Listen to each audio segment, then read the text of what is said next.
2014年，住喺江西南昌某社區嘅居民都仲記得嗰一日，95歲嘅司徒老人同42歲嘅保姆劉平，竟然靜靜咁領咗結婚證。更令人大跌眼鏡嘅係，為咗滿足細保姆嘅要求，司徒老人竟然仲6次將自己嘅親孫仔告上法庭。要講上咗年紀嘅單身老人揾個伴都無可厚非，但相差咁大年紀，佢仲係頭一次見到，同屋企人鬧返佢都係第一次見。咁司徒老人點解要6次將自己嘅親孫仔告上法庭呢？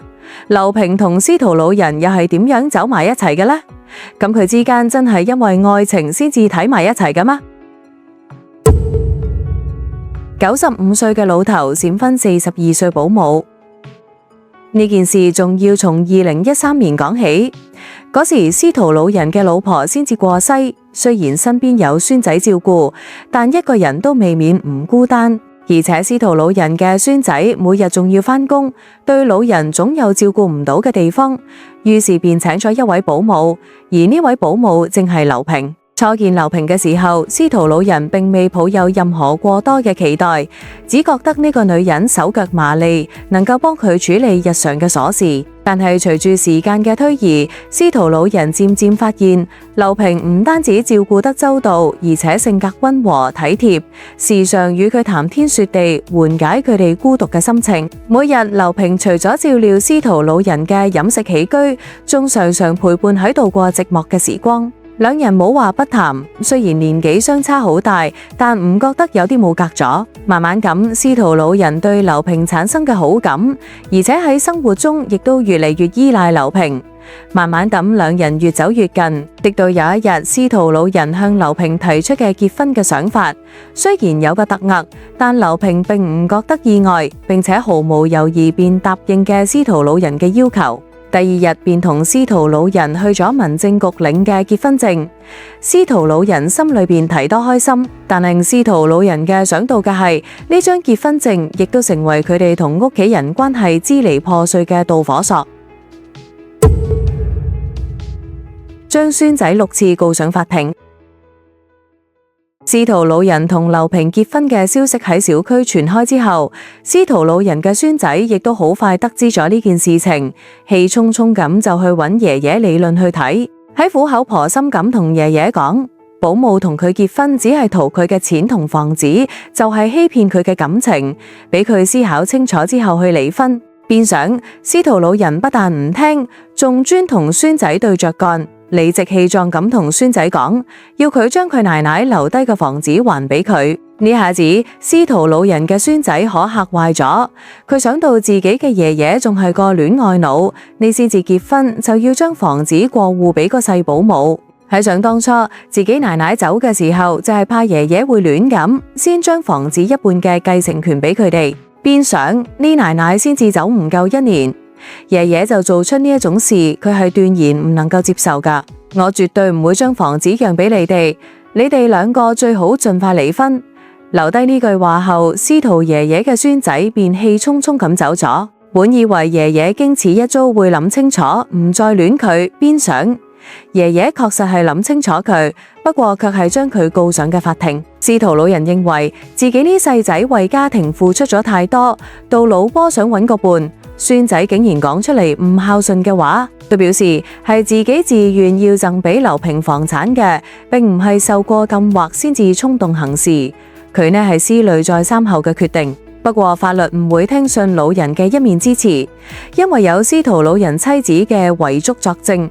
呢個房子唔能夠判俾司徒老人一個人，所以佢敗訴噶。但司徒老人可任氣襟，喺跟住落嚟嘅時間裏，佢接連6次將孫仔告上嘅法庭，把屋企人氣咗個夠空。可呢亦都讓人想唔通，劉平到底有幾大嘅魅力，能夠讓司徒老人做到呢一個地步呢？佢知道司徒老人為咗所做嘅呢一切嗎？同司徒老人結婚嘅目的。為此，記者揾到嘅係劉平。劉平坦然咁話俾記者聽，自己同司徒老人結婚唔係因為感情，就係為咗佢哋嘅房子。當初係冇承諾自己結婚後會將房子過戶俾佢，佢先至選擇結婚㗎。而結婚後佢哋做到承諾嘅淡樣，所以佢便同佢離婚㗎。呢下可震驚咗記者啦！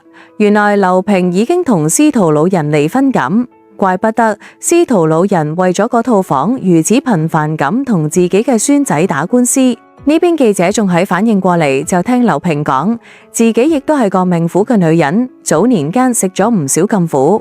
劉平話22歲嗰年佢被不法分子拐賣至偏遠山區，度過咗8年嘅非人生活，直到30歲佢先至幸運逃脫。然而呢一段歲月俾佢帶嚟嘅傷痛同創傷，讓佢從此無法再輕鬆面對世界。脫離咗嗰個魔窟之後，佢不得不獨自面對殘酷嘅現實。作為一個孤身無依嘅女子，劉平憑借僅有嘅縫嘅手藝，喺城市喺街頭開咗一家小店，勉強維持生計。跟住佢同王健再婚，生下咗一個女兒。然而命運再次俾佢哋沉重一擊。個女啱啱出世不久，佢被診斷出喉癌，且醫生明確話俾佢哋最多只得10年嘅生命。呢個消息讓佢幾乎崩潰，而丈夫王健聽咗呢個消息後，亦都不知所蹤，拋下佢同女兒跑咗。當時佢想死嘅心都有咗，但係佢亦都明白唯有振作起嚟，為佢女兒嘅未來，佢亦必須勇敢咁活落去。但係醫生話佢只有10年嘅壽命，仲讓佢害怕。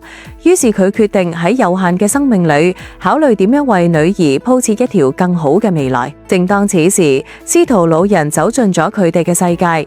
兩人相識後，劉平提出佢自己嘅要求，俾司徒老人為咗買一套房子，以便為女兒提供保障。被愛情沖昏頭腦嘅司徒老人不絕有冇爽快咁答應咗劉平嘅條件，並且承諾會將自己而家住喺呢一套房子過戶到咗名下。邊想呢其中竟有如此多嘅曲折，劉平喺呢段關係中攞唔到希望，便果斷咁同司徒老人離婚㗎。但係司徒老人並唔甘心，雖然佢哋名正言順嘅身份，但係佢每日仲會帶住一啲生果或者其他食嚟到佢嘅裁縫小店去看望佢同佢嘅女兒，甚至有時候為咗求劉平回心轉意，司徒老人仲手寫咗數封情書嚟表達自己嘅心意。可橫側咗佢哋兩者之間嘅唔係感情問題，而係房子。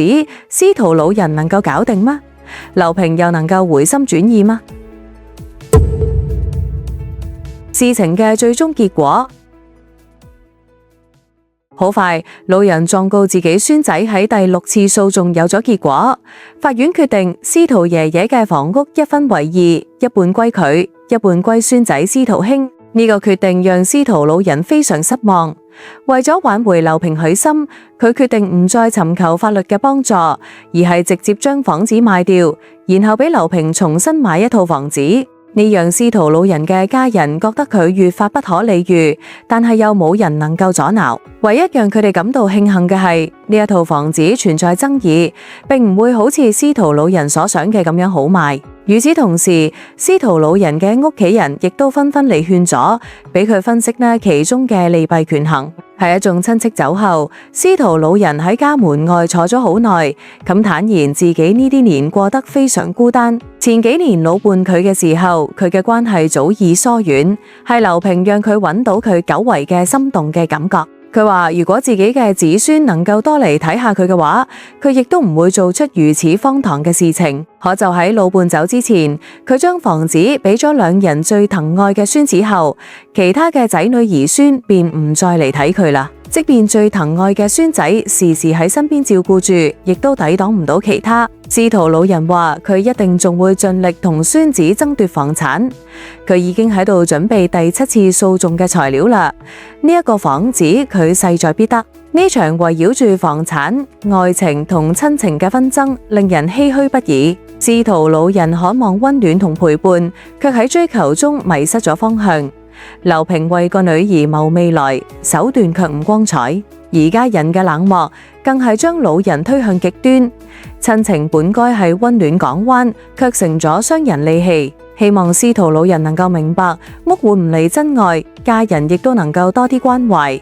願劉平能夠自食其力，亦都願親情能夠喺呢複雜嘅故事裏重新揾返佢應有嘅溫度。